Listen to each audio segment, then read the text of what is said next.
Hello बच्चों, हम लोग परिमेय संख्या रैशनल नंबर्स पढ़ रहे थे जो कि 8th क्लास का टॉपिक है पर बेस है मैथ्स का। तो यहाँ पे हम फर्स्ट जो इसकी प्रॉपर्टी थी, हम लोग नंबर्स की जो प्रॉपर्टी पढ़ रहे थे, फर्स्ट प्रॉपर्टी जो थी वो हमारी क्लोज प्रॉपर्टी थी संवृत, जो हमने इससे पहले वाले वीडियो में पढ़ा है। अब जो नेक्स्ट हमारे पास में प्रॉपर्टी है वो है क्रम विनिमयता की या कम्यूटेटिव प्रॉपर्टी। अब कम्यूटेटिव प्रॉपर्टी होती क्या है ये आपको पहले भी बताया है। पूर्णांक में हम लोगों ने पढ़ा हुआ है कि कोई भी संख्या हमारी है, प्लस करते हैं, माइनस, मल्टीप्लाई और डिवाइड, ये चारों संक्रियाएं हम करते हैं दो संख्याओं के बीच में। और जब हम इनके क्रमों को बदल देते हैं तो भी अगर हमारे पास में वही आंसर आता है तो वो हमारी कम्यूटेटिव प्रॉपर्टी हो जाती है। ठीक है, मतलब ए और बी ये दो संख्याएं हैं, जब इनके क्रमों में परिवर्तन हम कर देते हैं तो भी अगर वो दोनों के आंसर हमारे सेम आ रहे हैं तो वो हमारी क्रम विनिमयता या कम्यूटेटिव प्रॉपर्टी है। अब हम परिमेय संख्याओं के बारे में पढ़ेंगे। पूर्णांक में हमने पढ़ लिया था। पूर्णांक में अगर आपको ध्यान है तो हम लोगों ने पूर्ण संख्या में और पूर्णांक में पढ़ लिया है कि जो ये प्रॉपर्टी है एडिशन के अंदर और मल्टीप्लिकेशन के अंदर तो ये प्रॉपर्टी है, बट माइनस और डिवीजन में ये प्रॉपर्टी नहीं होती है। अब इसमें हम लोग यहाँ पे रैशनल नंबर्स में पढ़ते हैं। सबसे पहले हम लोग प्रॉपर्टी जो लेके चलते हैं वो है योग। सबसे पहले एडिशन में देखते हैं कि जब दो संख्याओं का हम एडिशन करवाते हैं तो फिर क्या ये प्रॉपर्टी उसकी फॉलो हो रही है, ये गुणधर्म है उसमें। तो कोई भी एग्जाम्पल ले लीजिए। हम लोगों ने यहाँ पे एक एग्जाम्पल ले लेते हैं, -2/3 + 5/7। ये आपके प्लस में, मेन हमें क्या ध्यान रखना है, बीच में ये हमारी संख्या, ये माइनस तो ये नेगेटिव संख्या है हमारी, और ये जो प्लस हमने साइड में लगा रखा है ये हमारे यहाँ पे संक्रिया है। तो इसको कैसे सॉल्व करेंगे आपको बता दिया है। फ्रैक्शंस आप सीख चुके हैं। परिमेय संख्याओं में भी जो नीचे के हमारे हर है उनका हम एलसीएम निकालते हैं, लघुगणक समापवर्तक निकालते हैं, और जब एलसीएम निकालने के बाद में हम उसको हल करते हैं। कैसे निकालेंगे, ये दोनों हैं, दोनों को मल्टीप्लाई कर दीजिए। 21 आ गया, 21 को 3 से डिवाइड किया 7 को -2 से मल्टीप्लाई किया 14, प्लस 21 है, 7 से भाग दिया 3 आ गया, और 3 को 5 से मल्टीप्लाई किया 15 आ गया। -14 में से जब 15 को घटाया हमारे पास में 1/21 आ गया। ठीक है, अब जब मैं इसके क्रमों में बदल देती हूँ, क्रमों में बदलना मतलब इस संख्या को आगे और इसको पीछे कर देती हूँ, 5/7 प्लस -2/3। बेटा यहाँ पे माइनस नहीं करना, ये ध्यान रखना, ये माइनस इस संख्या के साथ में, मतलब जो हमारा रैशनल नंबर है वो नेगेटिव नंबर है। इसको हल किया, वही 21 आ गया। इसको किया 21 divided by 3 multiply by 5, sorry 21 divided by 7 multiply by 5, तो हमारे पास में आ गया 15, फिर प्लस -14। ये आपको मैंने बताया है, प्लस और माइनस हमारा माइनस हो जाता है, -14 और 21, 15 में से 14 गया, 1/21। मतलब हमारा जो आंसर आ रहा है वो सेम है। इसका मतलब एडिशन में हम कह सकते हैं a + b लिखो या b + a लिखो, हमारा जो आंसर आएगा वो सेम है। तो एडिशन के अंदर क्रम विनिमयता जो यह हमारा गुणधर्म है वो फॉलो करता है। अब हम दूसरा देखते हैं इसके अंदर।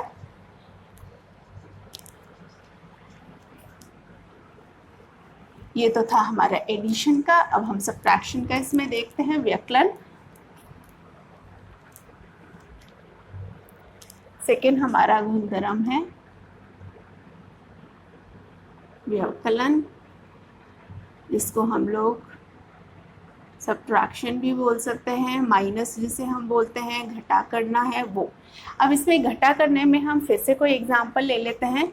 जैसे मैंने 2/3 लिया माइनस 4/5, ये ले लिया संख्या। माइनस में वही क्या आ जाएगा, 15 डिवाइडेड बाई 3 5 को 10, -3 12। यहाँ पे मेरे पास में उत्तर आ गया -2/15। ठीक है, अब मैं इसके क्रमों को बदल देती हूँ। तो क्रमों को जब मैं बदलती हूँ तो 4/5 -2/3। यहाँ पे मैंने लहसे लिया, 15 आ गया, 5 3 और 3 को इससे किया तो 12, माइनस में 5, 5 को इससे किया तो 10, उत्तर आ गया 2/15। तो बेटा यहाँ पे जब मैंने सॉल्व किया तो मेरे पास में जो आंसर आ रहा था वो माइनस में आ रहा था और यहाँ पे मेरा आंसर जो है वो प्लस में है। इसका मतलब कि जब मैं क्रमों को बदल देती हूँ, माइनस वाली जो संक्रिया है उसमें जब मैं क्रमों को बदल देती हूँ तो मेरा आंसर जो है उसमें डिफरेंस आ जाता है। तो यहाँ पे मैं लिख सकती हूँ कि a minus B is not equal to b minus A, मतलब वो क्रम विनिमयता जो है उसको फॉलो नहीं करता। मतलब सब्ट्रैक्शन में हम क्रमों को बदल नहीं सकते हैं, जो हमारे क्रम दे रखे हैं उसी क्रम से हमको हल करना चाहिए। ये दूसरा हो गया। अब तीसरा इसमें जो संक्रिया है हमारी वो है मल्टीप्लिकेशन। तीसरी हमारी जो संक्रिया है वो है मल्टीप्लिकेशन। अब मल्टीप्लिकेशन में भी हम देखते हैं तीसरा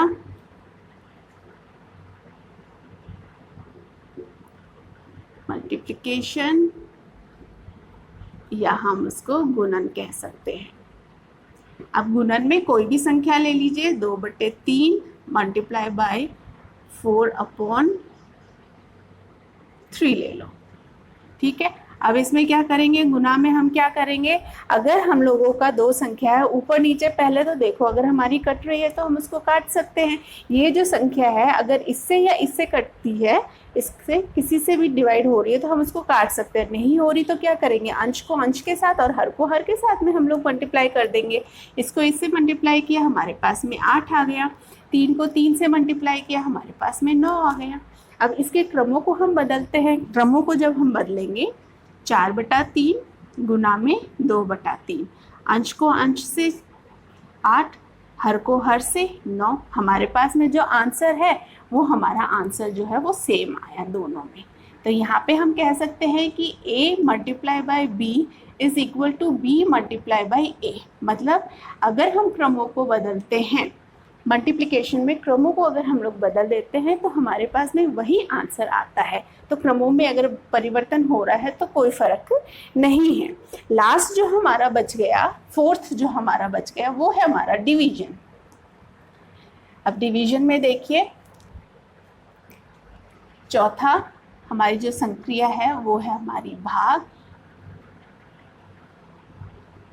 वो हमारा डिवीजन है। तो डिवीजन में भी कोई भी संख्या ले लीजिए, 2/3 है डिवाइडेड बाय 1/4, ठीक है। अब इसमें क्या करेंगे, आपको मैंने बताया है कैसे इस डिवीजन को हल करेंगे। जो अपना डिवीजन है उसको हम मल्टीप्लाई कर देते हैं और जो उसकी नेक्स्ट संख्या है वो अंश हर बन जाएगी और हर जो है वो अंश बन जाता है। तो 2/3 मल्टीप्लाई बाय 4/1। 4 को मल्टीप्लाई किया 8 आ गया, 3 को 1 से मल्टीप्लाई किया 3 आ गया, ये आ गई। अब हम इसके क्रमों को बदलते हैं। जब मैंने क्रमों को बदला, 1/4 डिवाइडेड बाई 2/3, इसको हम लिख सकते हैं 1/4 मल्टीप्लाई 3/2। जब ये डिवीजन है, इसको हल करने के लिए क्या करेंगे, डिवीजन मल्टीप्लाई में, और जो अंश है वो हर, और हर जो है वो अंश रेसिप्रोकल हो जाएंगे एक दूसरे के। अब यहाँ पे हम लोगों ने किया 3/8। अब यहाँ पे हमारे पास में आंसर क्या आ रहा था, देखिए यहाँ पे आंसर आ रहा था हमारा 8/3, यहाँ पे हमारा आ रहा है 3/8, मतलब अलग आंसर आ गया। तो यहाँ पे हम कह सकते हैं कि a divided by b is not equal to b divided by a, ठीक है। आप इसको याद रखना कि यहाँ पे हम क्या कह सकते हैं, क्रम विनिमयता किस किस में फॉलो हो रही है, एडिशन में फॉलो हो रही है और मल्टीप्लिकेशन में। a प्लस में b is equal to b plus में a minus b is not equal to b minus a multiply by b is equal to b multiply by a, and a divided by b is not equal to b divided by a। ये हमारे पास में इसके short में हम लिख सकते हैं। तो हम यहाँ पे कह सकते हैं कि जो परिमेय संख्या है, जो हमारे रैशनल नंबर्स हैं, रैशनल नंबर्स में जो कम्यूटेटिव प्रॉपर्टी है वो हमारी एडिशन के अंदर और मल्टीप्लिकेशन के अंदर फॉलो हो रही है, और जो हमारा माइनस है और जो हमारा डिवीजन है इसके अंदर ये प्रॉपर्टी फॉलो नहीं होती है। अब बेटा ये तो मैंने आपको पूरा इसमें समझाया है, पर आप इसको उस तरीके से भी ले सकते हो कि इससे पहले मैंने बताया कि जितने भी हमारी पूर्णांक संख्याएं हैं वो सारी हमारी परिमेय संख्या है, वो हमारी रैशनल नंबर्स है। तो जब परिमेय संख्या, जब हम पूर्णांक संख्या पढ़ रहे थे उसमें हमने पढ़ा था कि पूर्णांक संख्याओं में भी माइनस और जो डिवीजन है वो कम्यूटेटिव प्रॉपर्टी को फॉलो नहीं कर रहा है। तो जब पूर्णांक नहीं फॉलो कर रहा है तो पूर्णांक परिमेय संख्याएं जो है वो भी पूर्णांक होती हैं, तो इसका मतलब ये भी फॉलो नहीं करेगा। बट एक एक्सप्लेनेशन चाहिए था कि क्यों नहीं होती है, वो मैंने आपको यहाँ पे बता दिया है। इसको आप एक टैबुलर फॉर्म में भी लिख सकते हो अगर आप थोड़ा सा अच्छे से इनको कंपेयर करना चाहते हो सारी संख्याओं का। सारी प्रॉपर्टीज़ को लास्ट में एक आपको पूरी प्रॉपर्टी बताएंगे, इसको कैसे लिखेंगे। देखिए यहाँ पे हम लोग संख्याएं लिख लेंगे, हमारी कौन कौन सी संख्याएं हैं। यहाँ पे हमारा प्लस है, ये संक्रियाएं लिख रहे हैं हम लोग, मल्टीप्लाई और डिवाइड। सबसे पहले हम लोगों ने पूर्ण संख्या पढ़ी थी,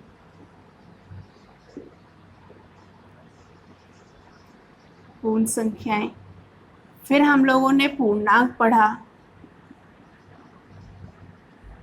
फिर हम लोग परिमेय संख्याएं पढ़ रहे हैं, और इससे पहले भी हमने प्राकृत संख्या और पूर्ण संख्या एक साथ करके ही पढ़ी थी, प्राकृत संख्याएं हुई हमारी। ठीक है, अब देखिए प्राकृत संख्याएं हैं, प्लस जो है कम्यूटेटिव प्रॉपर्टी है, तो यहाँ पे हम लिख सकते हैं हाँ ये फॉलो होती है।